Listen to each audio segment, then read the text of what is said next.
Hey guys, the lighting totally sucks and I don't know how to fix it. As you can see, I'm filming from inside the house now.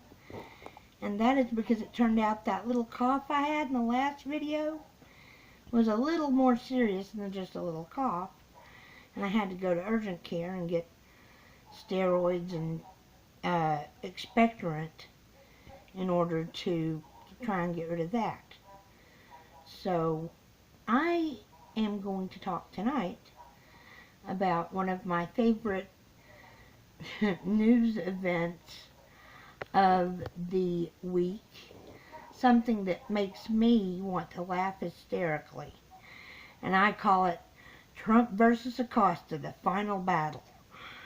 Okay, and I'm sure everybody's seen the video where pardon the cat, that's Dusty, he gets nosy. Anyway, you've all seen the video. Acosta tried to basically monopolize the press conference and started by asking about the caravan. And Trump said, he answered the question, but his answer was, I'll do my job, you do your job, which you're not doing a very good job in the first place. Okay? And then Acosta goes on to the Russian collusion investigation. And Trump answered him again. He said, I'm not worried about it because it's fake. Which it was actually the Clintons who were doing the big bucks deals with Russia while they were in office. Well, while he was in office. Lord only knows which one of them was actually running the place. Anyway, he says, okay, time for you to sit down and give up the mic. And at that point, that female intern comes over.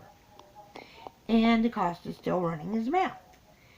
And she reaches over for the mic and realizes she can't come at it from that angle. So she tries with her other arm from a different angle. And he says he didn't touch her. People are saying karate chopped. To me, what it looked like was she reached out, he pushed her arm down at the elbow, and when she went to grab the mic away from him, he pulled it back away from her and said, excuse me, ma'am, or please, ma'am, or something like that. And at that point, she squatted down next to him because she didn't know what to do. The president told her to get the mic. He was refusing to give up the mic. And at that point, Trump said, put the mic down.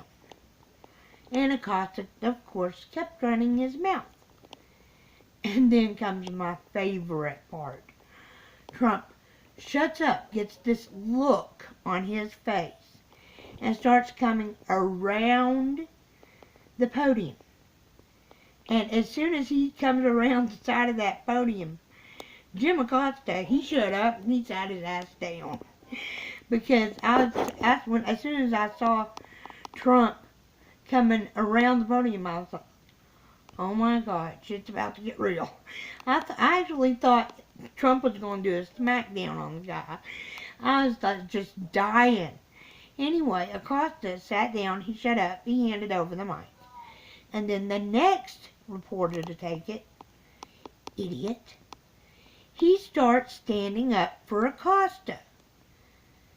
Now, when you know that Acosta is not one of Trump's buddies, and Acosta and Trump just does not like Acosta, CNN News, anybody associated with CNN, and you start standing up for him, Trump's not going to want to listen to you either. He's going to have you passing the mic on.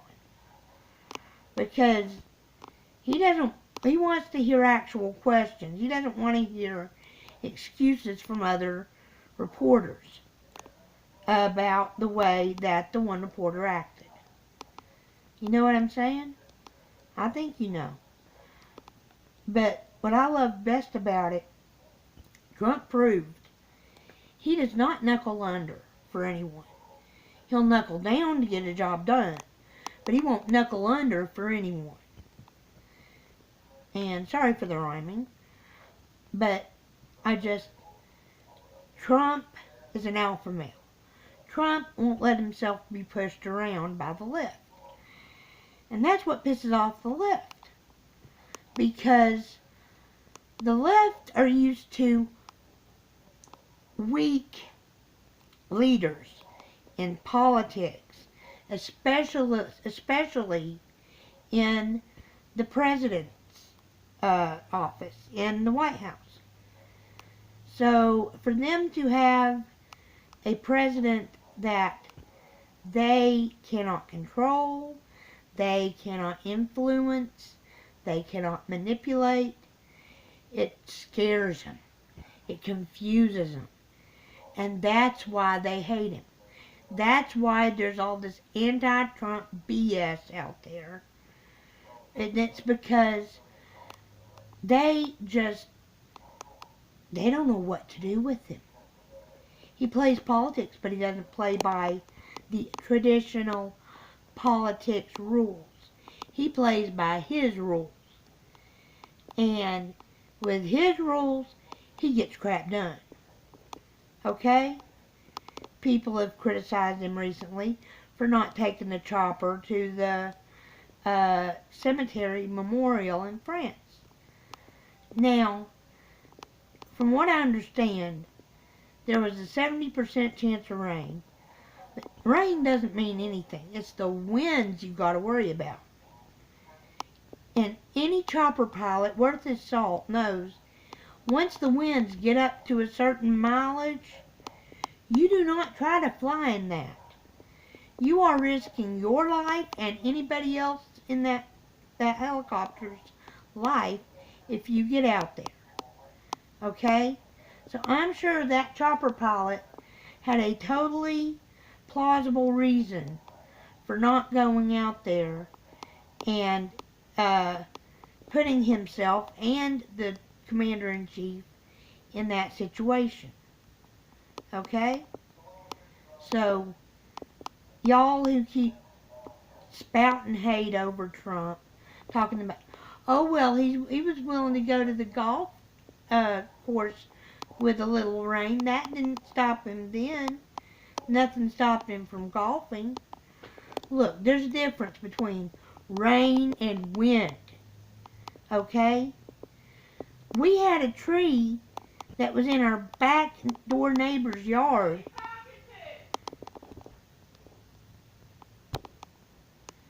In our back door neighbor's yard that we'd been getting light rain for several days. But that wasn't what happened. What happened was big gust of wind, back door neighbor's cherry tree crashed right against the corner of the house where the kitchen is a week before Christmas, about 3 years ago. Thank God it didn't hit the other end, which happens to be my room. But it demolished the ceiling, broke the what are they called? The roof supports, and put a big hole in the roof. I mean, broke one of those rafters, broke one of the rafters nearly in two. And my mom and I had to stay in this awful place. But it was the only place that would let us stay with. We had 3 cats and a dog at that time. And it was the only place that would let us stay with our pets. It was one step up from a no-tell motel, but it was a place to stay. Okay? So, what my point is, wind can be a lot more destructive than rain. So, the president had a full excuse for not wanting to get up in that chopper if the pilot didn't want to get up in that chopper. So, quit griping about him not going, okay? It's useless. It's pointless. Anyway, that's all I wanted to say. Like I said, and, oh, but the final battle part, which I'd originally intended, turns out it might not be the quote-unquote final battle, because idiot Acosta decided to follow Trump to France. I don't know if CNN sent him or if he said, I'm going, but he went to France. And as far as I'm concerned, if I were President Donald John Trump, I would get that man, I would have a restraining order against that man for harassment. Because it's one thing to, be verbally abusive to you in your house, and physically, abusive, I would call it, to one of your employees.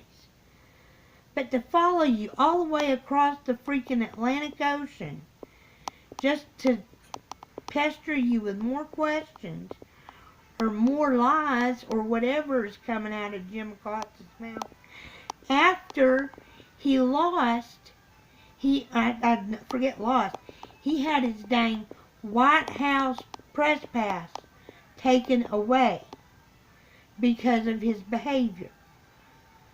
And what they need to do is not only continue to have the press pass revoked, they need a dang restraining order. Because that man should not be going anywhere near President Trump. He's only going to tick Trump off, and we do not want a ticked off president. Okay? I mean, if it was Obama, do you think they would be doing the same thing to him? But because Trump has never had a political career, has never had any experience with politics other than maybe occasionally meeting or speaking with a politician, that was the extent of it. Okay? I've gotten off track somewhere here. I'm going to go ahead and end the video. It's about 2 minutes shorter than my last one. But hopefully you watched it, enjoyed it. Please feel free to comment, like it, tell me what you think, and I'll let you know whenever I have something else I've got to say. Or at least I feel like I've got to say anyway. You have a good evening.